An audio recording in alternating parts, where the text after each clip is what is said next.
அக்கா கிட்ட நான் போன்ல பேசினப்ப எல்லா விவரமும் சொன்னாங்க. திருப்பதியில இருந்து எப்போ வந்த சந்திரா? ஒரு வார்த்தை சொல்லிருக்கலாம்ல. நான் உனக்கு கார் அனுப்பி வச்சிருப்பேன்ல. ரேவதி நிச்சயத்துக்கே வரணும்னு நினைச்சேன். ஆனா என்னால வர முடியல. நீ இல்லாம வீடு வீடாவே இல்ல. என்னென்னமோ நடந்துருச்சு. நடந்த எல்லா விஷயத்தையும் நானும் கேள்விப்பட்டேன்க்கா. அவனுக்கு எவ்வளவு தைரியம் இருந்தா நம்ம வீட்டுக்கே வந்து நம்ம பொண்ணு கையில மோதிரம் போட்டுட்டு போயிருப்பான்.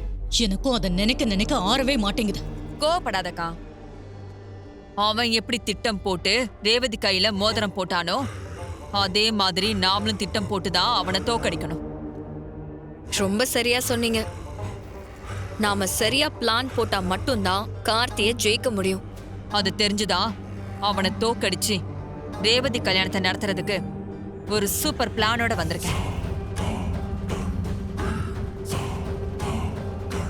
நீ வந்ததே எனக்கு பாதி ஜெயிச்ச மாதிரி தான் இருக்கு சந்திரா. பாதி எனக்கா பாதி? ரேவதிக்கும் மருதுக்கும் கல்யாணத்தை பண்ணி நாம அந்த டிரைவர் பையன் முன்னாடி சந்தோஷமா போய் நிற்போம். நீங்க சொல்றதும் கேட்க நல்லதா இருக்கு. ஆனா நாம என்ன பண்ண போறோம்? சொல்றேன். நீங்க என்ன பிளான் பண்ணாலும் அதை தடுக்கிறதுக்கு கார்த்தி வரான்ல. அப்ப முதல்ல அவனை ரேவதி கல்யாணம் நடக்கிற இடத்துக்கு அவனை வர விடாம பண்ணணும். அதுக்கு என்ன பண்ணணும்னு நான் உங்ககிட்ட சொல்றேன். நீங்க அதை பாத்துக்கோங்க. சரி, முதல்ல உங்க பிளான் என்னன்னு சொல்லுங்க. சொல்றேன். ரேவதி ஜாதகத்துல ஏதோ பிரச்சனை இருக்கு, அதுக்கு பரிகாரம் பண்ணணும்னு புதுசா ஒரு பிரச்சனையை உருவாக்குவோம். என்ன பரிகாரம்னு உன் மாமா கேப்பாரே, அவருக்கு என்ன பதில் சொல்றது? நாம எதுக்குக்கா சொல்லணும்? ஏதாவது ஒரு ஜோசியரை வர வச்சு பொய்யா ஒரு சடங்கை ரெடி பண்ணுவோம். ரேவதிக்கு மால தோஷம் இருக்கு, அதனால ரத்த சம்பந்தம் இல்லாத யாராவது ஒரு ஆள் தான் ரேவதி கழுத்துல மாலையை போடணும். அப்படி போட்டா அந்த தோஷம் நீங்கன்னு சொல்லுவோம்.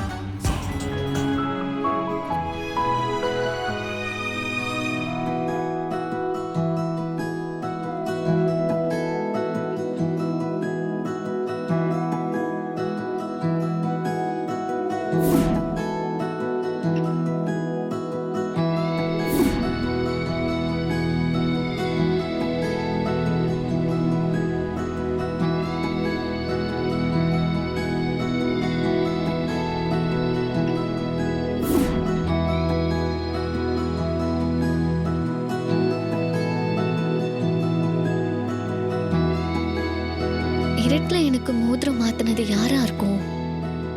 எனக்கு என்னமோ எம்டி சார் தான் என் கையில மோதிரம் மாத்தின மாதிரி தெரிஞ்சது. ஆனா அம்மா கேட்டதுக்கு கார்த்தி மாத்தினத தானே சொன்னாரு. எதுக்காக அப்படி சொல்லணும்? அப்ப நிஜமாவே கார்த்தி தான் எனக்கு மோதிரம் மாத்தினாரா? எம்டி சார்னு நான் தான் தப்பா புரிஞ்சுக்கிட்டனோ? பார்த்தது உண்மையா இல்ல கார்த்தி சொல்றது உண்மையா? இது ரெண்டுல எது உண்மை?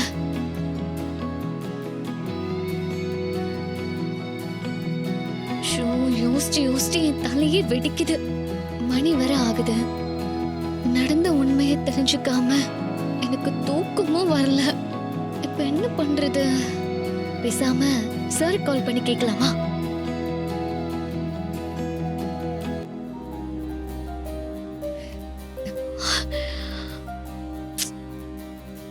இல்ல வேணாம், இந்த நேரத்துல அவருக்கு போன் பண்றது சரியா இருக்காது.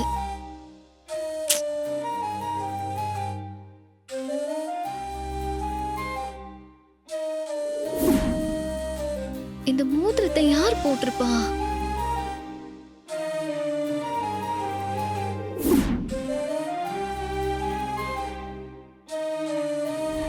உங்க பக்கத்து ஊர்ல பேச்சியம்மன் கோவில் இருக்குல்ல, அங்க போய் சின்னதா ஒரு பரிகாரம் பண்ணிட்டு வந்தா எல்லா தோஷமும் சரியாயிடும். அப்படி என்ன பரிகாரம்? அங்க வழிபாடு செய்யணுமா. வழிபாடு செஞ்சு உங்க பொண்ணுக்கு கல்யாணம் தடை நீங்கணும்னா ரத்த சம்பந்தம் இல்லாத ஒருத்தர் உங்க பொண்ணுக்கு மாலை போடணும்.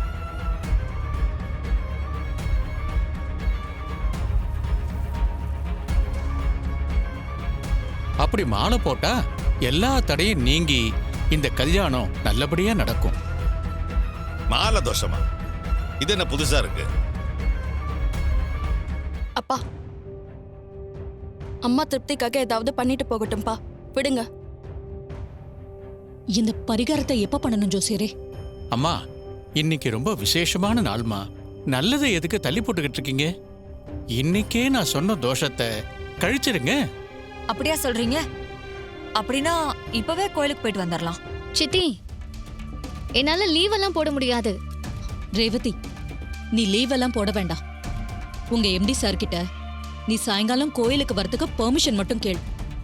நாம எல்லாரும் சாயங்காலமே கோயிலுக்கு போலாம். ஈஸ்வரி, எதுக்காக இந்த பரிகாரம் எல்லாம்? என் பொண்ணு கழுத்துல முன்ன பின்ன தெரியாதோ மாலை போடுறதை என்னால ஒத்துக்க முடியாது. எனக்கு இந்த கல்யாணம் எந்த தடங்களும் இல்லாம நல்லபடியா நடக்கணும். அதுக்காக நான் என்ன வேணாலும் பண்ணுவேன். நீங்க அமைதியா இருங்க. சரிம்மா, நான் உத்தரவு வாங்கிக்கிறேன். இந்தாங்க. ம். வரம்மா. வாங்க. இது நிச்சயத்துக்கு அம்மா வாங்கின மோதிரம் மாதிரி தெரியுதே. அதே மோதிரம் தான். இந்த மோதிரம் இவர் கையில இருக்குன்னா அப்போ எனக்கு என்கேஜ்மெண்ட் ரிங் போட்டு விட்டது இவர்தானா? இந்த மோதிரம் இவர் கைக்கு எப்படி வந்துச்சுன்னு கேட்டுருவோமா? இல்ல, வேண்டாம் வேண்டாம். ஒருவேளை இது அவரோட மோதிரமா இருந்து உங்க மோதிரம் மாதிரி இன்னொரு மோதிரம் இருக்காதான்னு கேட்டுட்டா ரொம்ப அசிங்கமா போயிடும். நம்ம பேசாம இருப்போம், அதான் நல்லது. என்னங்க இதை யோசனையா இருக்கீங்க? அப்படிலாம் எதுவும் இல்லை சார். இல்லையே, எதுவும் இல்லைன்னு சொல்றீங்க. ஆனா இதை யோசிச்சுட்டே இருக்க மாதிரி தான் இருக்கு. அப்படிலாம் இல்லை சார். எனக்கு என்ன பிடிக்கும்னு உங்களுக்கு எப்படி சரியா தெரியுதுன்னு யோசிச்சேன். எதை பத்தி சொல்றீங்க? இல்லை சார், நீங்க எந்த விஷயம் பண்ணாலும் அது எனக்கு பிடிச்ச விஷயமாவே இருக்கு. ஒரு புடவை கூட எனக்கு என்ன பிடிக்கும்னு நல்லா தெரிஞ்ச ஒருத்தர் வாங்கின மாதிரியே இருந்தது. அதான் கேட்டேன்.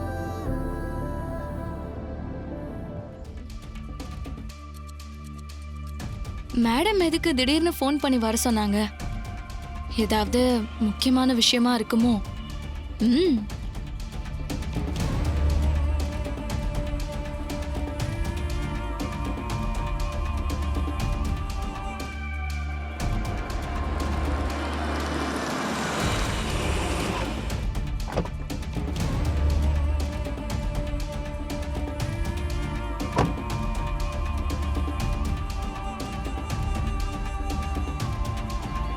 என்ன வந்து ரொம்ப நேரம் ஆச்சா?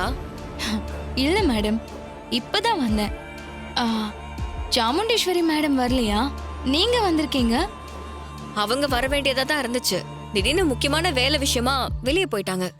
அதனால தான் நான் வந்தேன். சரிங்க, மேடம் என்ன சொன்னாங்க அதை சொல்லுங்க. இன்னைக்கு ரேவதிக்கும் அவளுக்கு பார்த்திருக்கிற மாப்பிள்ளைக்கும் கல்யாணம் நடக்க போகுது.